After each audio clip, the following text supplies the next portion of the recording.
Hi everybody, this is Dan Stolberg. I'd like to welcome you to this week's KFIR, Hebrew for Young Lion, KFIR Middle East Update. Let me encourage you first of all to go right to our website at holygroundexplorations.com and access this week's PowerPoint PDF that goes along with this presentation. One of the things that you will find very helpful is to be able to see the pictures that we're referring to these articles. Now, as I mentioned, this is a Middle East update, but what's unique about this update is that all of our sources will be coming to you through Israel. And so we make no excuses for that. We just feel like it's time to get a perspective of what's going on in Israel, in the Middle East, through Israeli lenses and not just a biased media. So we start off with just sort of a shotgun headlines of the things that have happened this week. Three in particular. Our old nemesis, Ahmadinejad, is resurfacing in Iran. You know, the public are, what should I say, the Holocaust denier, the one that would desire and make clear in his speeches that Iran's goal is to wipe Israel off the face of the map. And again, it seemed to be too much at the time with what was desired with this sort of nuclear deal. So Rouhani was brought in to sort of be a moderate, but Ahmadinejad is making several appearances in recent weeks, raising the prospects of his return to politics. So we'll have to wait and see in regards to what happens there. In a speech on Israel's Independence Day last week, Netanyahu explained Israel's opposition to the new French initiative regarding the peace prospects of the two-state solution. His quote is, "The only way this can happen is through direct talks. That's the most logical route to peace. In fact, it's the only way ultimately to attain a lasting peace. It can't be, in other words, negotiated by outside parties. It must be a sit-down between the Palestinians and the Israelis." He goes on and says, "I want to make it clear to diplomats around the world, I continue to support the idea of two states for two nations, but it must be a demilitarized Palestinian state that recognizes the Jewish state." Think about that. And then he says, "It's about time." Friends, if you know anything about this situation, this is a long shot. Just the simple recognition of the Jewish state, major stumbling block to the so-called peace partner. And finally, something that you won't read about or hear about, another useless apology from the UN. Venezuelan ambassador to the UN, Ramirez, expressed his apology to Israeli ambassador Danny Danon following his comments. And here's his comments regarding the Palestinians at the UN Security Council, where he said, he asked the question of Danon, "Does Israel want to find a final solution to the Palestinians? Final solution? In wake of the Holocaust Remembrance Day, final solution? Hitler's strategy of exterminating the Jews, that's the terminology that he's going to use in the UN regarding Israel's approach to the Palestinians?" But as usual, this apology was not widely covered by the international press. Now we're going to get into three or four different articles that we've pulled from these sources in Israel. When it comes to the situation of Israel and Gaza specifically with Hamas, you're always going to hear the phrase disproportionate response. And it's time that we become like the description of the tribe of Issachar in the scriptures, where it was said that they understood the times and knew what was going on and knew what Israel should do. You, as a believer, need to understand so that you can attack this concept whenever it comes up. Did you know that every IDF soldier is required to carry on him or her at all time on their body a pamphlet of the IDF Code of Ethics? In this Code of Ethics, it states that he or she will do everything to preserve human life and dignity, regardless of race and religion. However, the Hamas Code of Ethics says that they will not stop until they have murdered every Jew around the world. Do you see the differences? Do you see that the line between good and evil is crystal clear? No one's perfect. No country's perfect. No military is perfect. In combat, mistakes do happen. Every loss of innocent life is tragic. But we can do, Israel can do all that they possibly can to prevent that. While on the other hand, Hamas does everything they can possibly do to accomplish that. As Prime Minister Golda Meir once said, we can forgive the Arabs for killing our children. We cannot forgive them for forcing us to kill their children. We will only have peace with the Arabs when they love their children more than they hate us. Listen up. There is not, and there will never be, any moral equivalence between Israel and Hamas. The next time someone mentions disproportionate response with regard to Israel, teach them the rules of war, expose their hypocrisy, and put an end to their lies. One reason I'm very pessimistic about any possibility of peace in the Middle East, any possibility of the two-state solution, is due to the fact of the brainwashing of children. As you can see in this picture that's entitled Bottom Line, this little girl is no more than 10, 11, 12 years old. And she is spewing libelous statements about the Jews. Quote, that they kill Muslim worshipers at the Al-Aqsa Mosque. She goes on, this is the libel that's promoted by the Palestinians.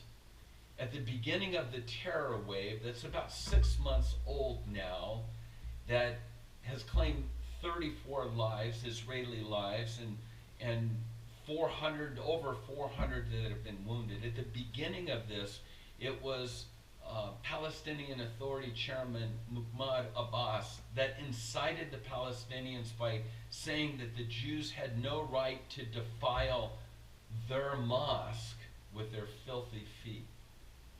And it was last March that Abbas justified the terror wave when he calls it the peaceful uprising as a legitimate response because Israel continued to defile the Islamic and Christian holy sites. He goes on to say that Israel wants to destroy, that they kill worshipers. And again, it would be one thing if this was just the propaganda coming from the Prime Minister or the Palestinian Authorities' offices, but this is spewed by a 10, 11, 12-year-old girl. Until this is resolved, Israel is not killing worshipers at this site. Israel's not seeking to destroy, but it's the libel that's presented that creates the tension, and it reaches a boiling point. In this next photo, you'll see a picture that says hoax. Iran is having a contest.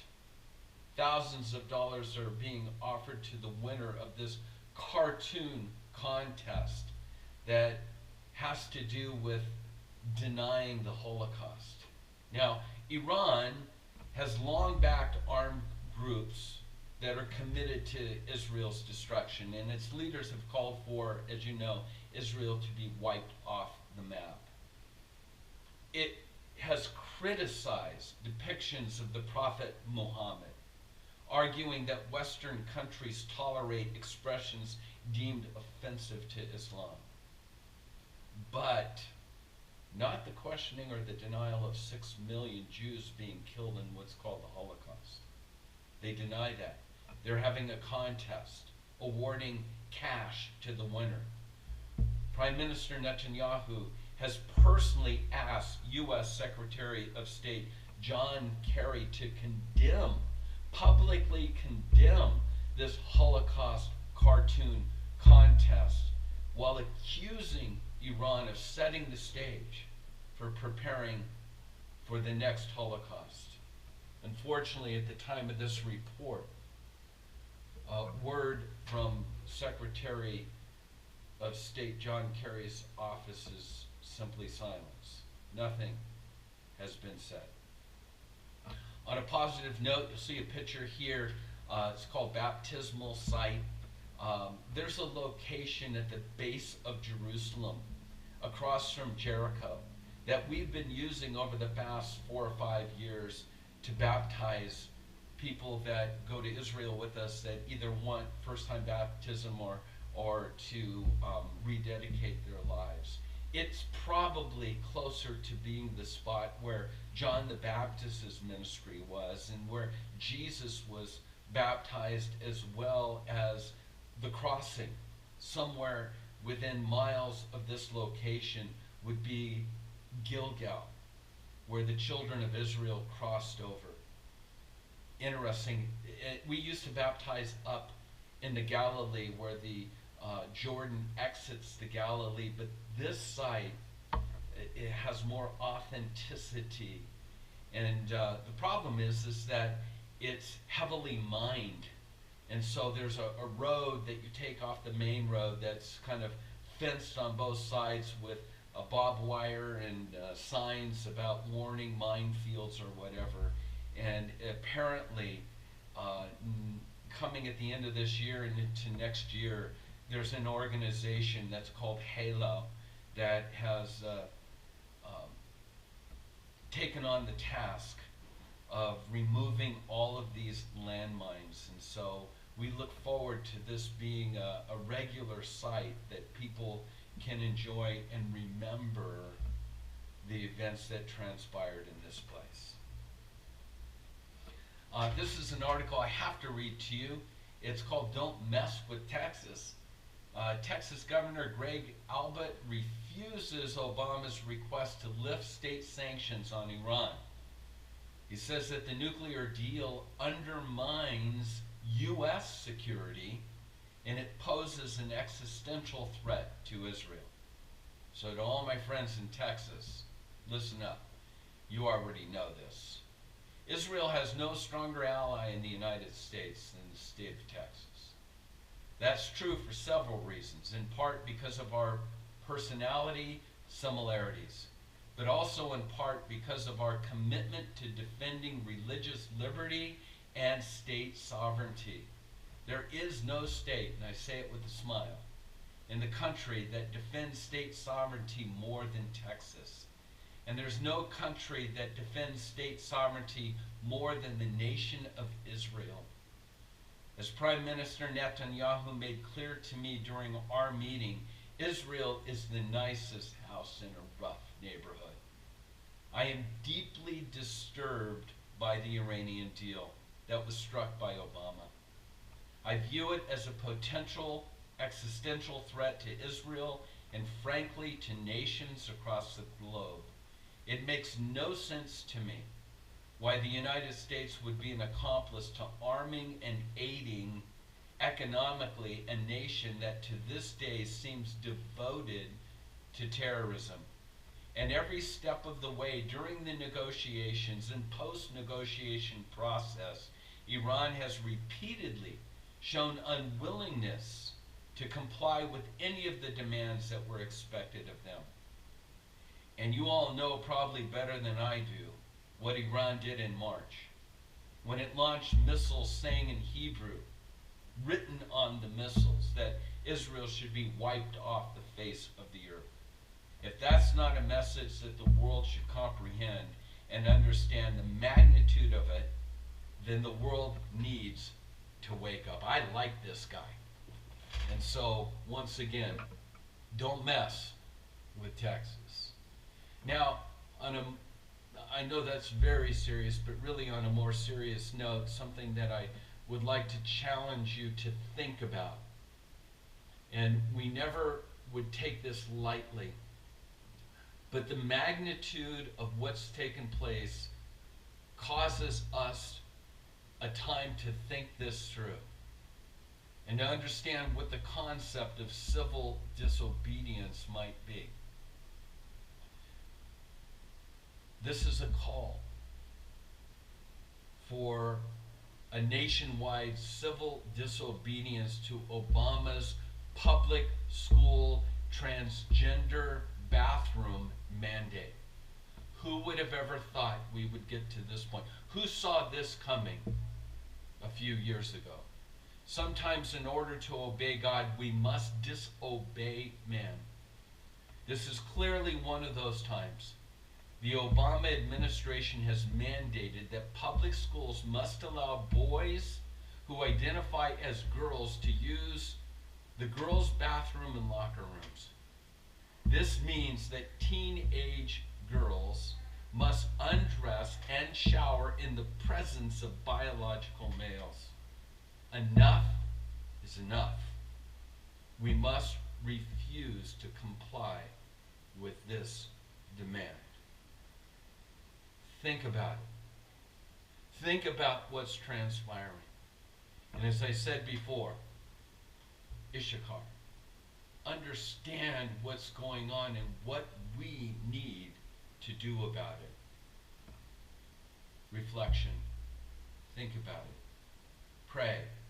Pray for our nation. Pray for the peace of Jerusalem. Pray that Muslim prisons would be open, that the captives could be set free.